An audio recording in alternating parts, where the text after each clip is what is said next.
Where you can come take my class sometime. So I just wanted to give you a little taste of what has been done in Fort Valley. I'm feeling older now, so when you said 97 was old, this is a 1995 thesis from from Corey Allen. It's right below this one. That one. So when I came here in '94, I had the benefit of inheriting an existing graduate student, Corey Allen, who had been prompted by some of you here in this room to come out and do a master's thesis out in Fort Valley after that really wet '93 winter. And so the kinds of problems many of you experienced last year occur when we have wet winters and reoccur around them. So I want to show you a few different things to give you a taste of the kind of knowledge and understanding that can exist. And we've all done this in different ways. One thing that's helpful for a public audience, for those of you who aren't professional geologists, is to see a cartoon. This is a schematic of what a theoretical system of Fort Valley would look like. And Don walked you through some of this. So surrounding Fort Valley, there are 3 volcanoes.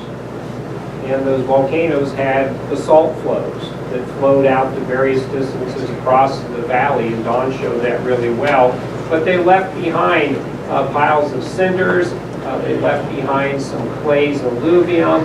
They're on top of the regional red rocks that you see exposed here on Route 66, the Moenkopi Formation. It's fractured at the top, so that can be a water-bearing zone. So it's extraordinarily complex geology for a very small, as is Pittman Valley and Spring Valley and all these other local areas. So the kinds of things you can do there, and again, this is pre-digital, so I do not have the resources to remake these things for you tonight. But what I did provide to the county, this is actually the library's copy, I provided the county my personal copy. They cut the binding off and they have scanned this. So this is available for you, Corey Allen's thesis, to look at it. But included on what DWR gave you today, or their website, is the Arizona Well Registry. Assuming your driller did a legal well, they should have provided a well log to the state. Now, a well driller is not a geologist. They're a very well-qualified equipment operator and installer. So they describe the geology with their experience, not to the level of detail that a geologist would use for a technical description. So even though you can all should be able to find the record of your well log, it may not be of sufficient quality to actually interpret what the materials are in the subsurface. So tufa, pea gravel, potato dirt, those kinds of descriptions frequently exist.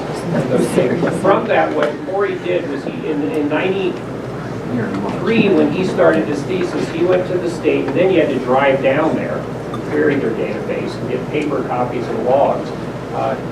He tried to summarize the geology from the existing wells. And this is a map that geologists, so this is a map view of these sections of Fort Valley, and where he tried to describe in space what's the thickness of the volcanic units.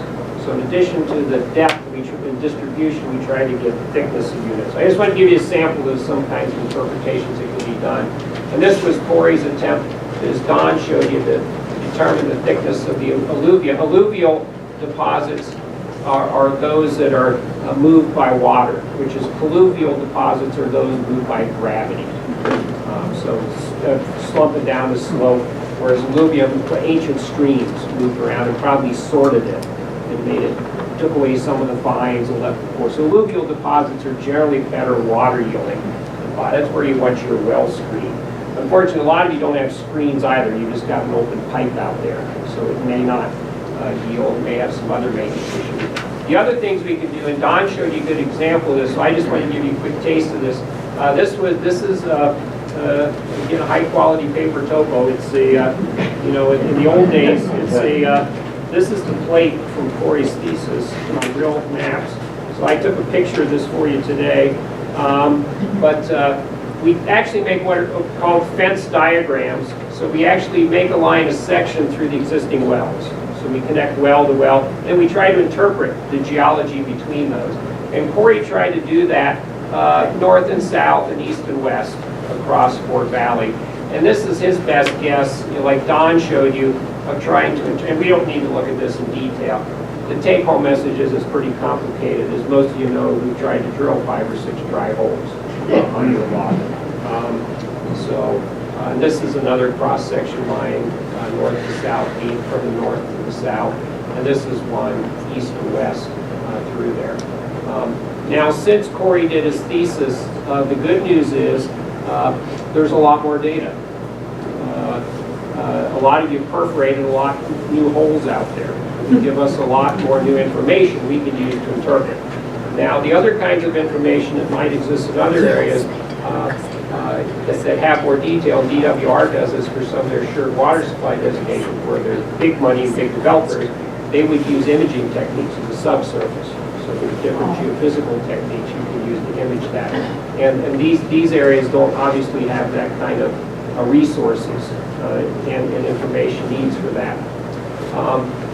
The last thing so that's one thing you can do. You can interpret the geology from existing well logs. Try to correlate where, as Don showed you, where the water-bearing units are, where they pinch out, how they connect, and that also helps you understand pathways, your questions about where things may move from which mound to where. And there's other diagnostic chemical indicators. You're all worried about bacteria, but chloride's the best indicator you have if you've got a water softener. That's a very distinctive thing to follow a septic tank. How many of you have water softeners? Not many. There you go. That's much easier out here. Don't you worry about that. Corey worked inside. How many of you worked with Corey? JR and Tom? Okay. Some of you volunteered your wells, and he came out monthly and measured water levels from them. So this was a network of wells to use for that. And that's what we're proposing, that some students can come out and get some experience on. So we'd like to create a new network of monitoring wells. And if we can have students do that, or some of you want to volunteer, and I heard you here tonight, do it yourself, great, that's fine. We could be perfect to have this great citizen science project in Fort Valley. I think that matches your budget.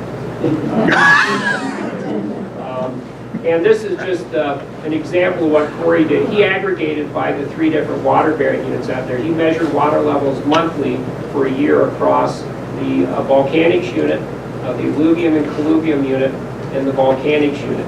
So from that you can see, and this was from 92 into 93, this line here with the larger increase, there was about a 10-foot change in water levels on average from wells completed in the volcanics over that year.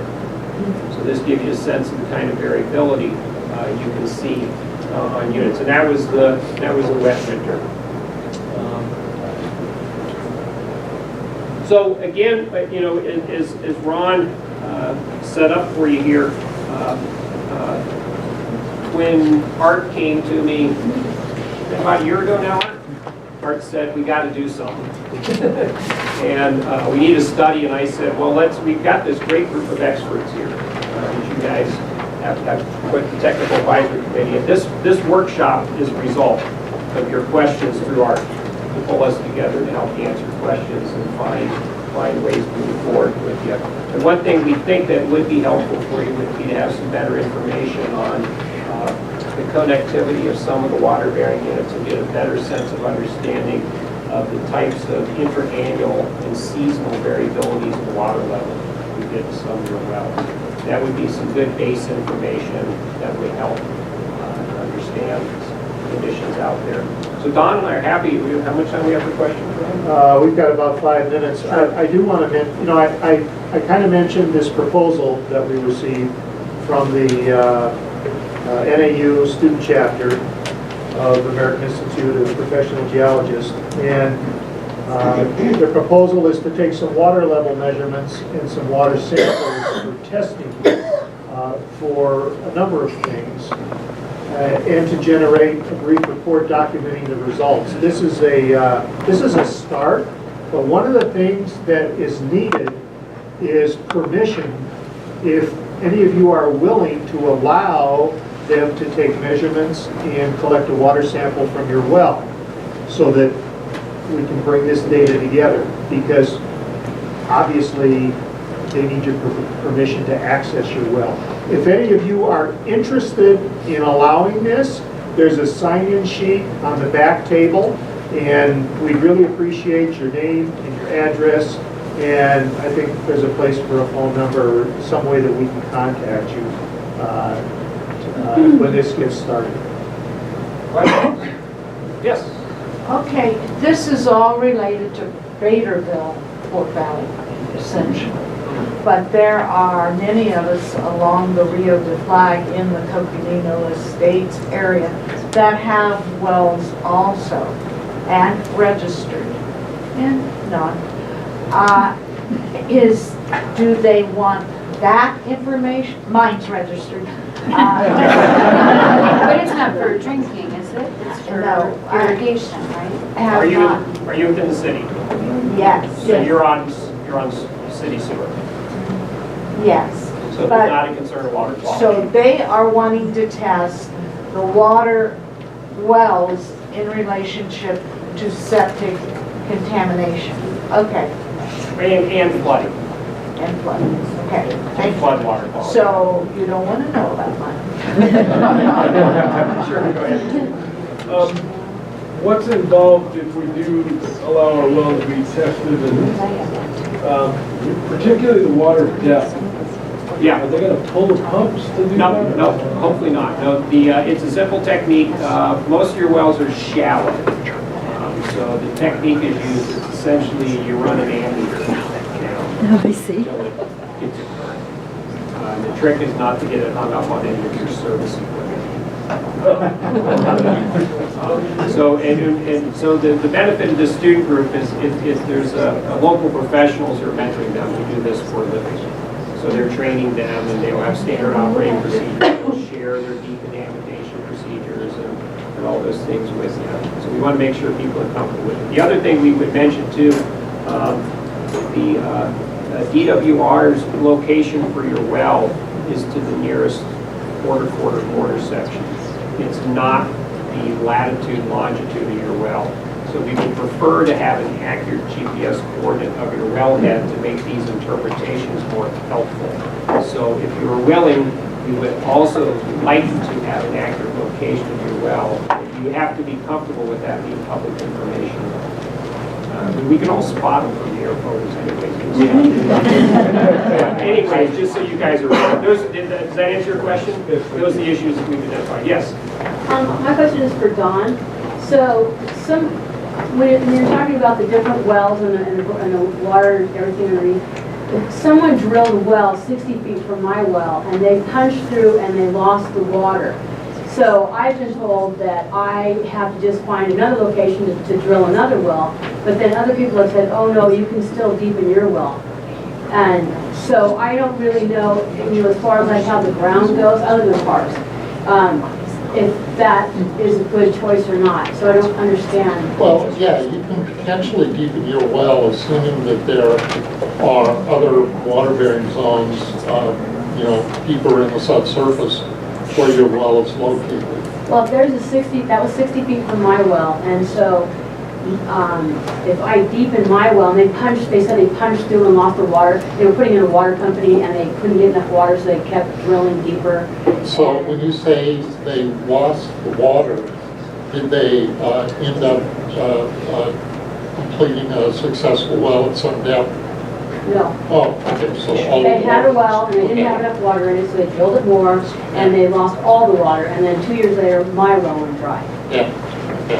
Well, those may or may not be related, but, as Abe was saying, most well drillers are very confident at what they do, and they typically know how to avoid something like that happening.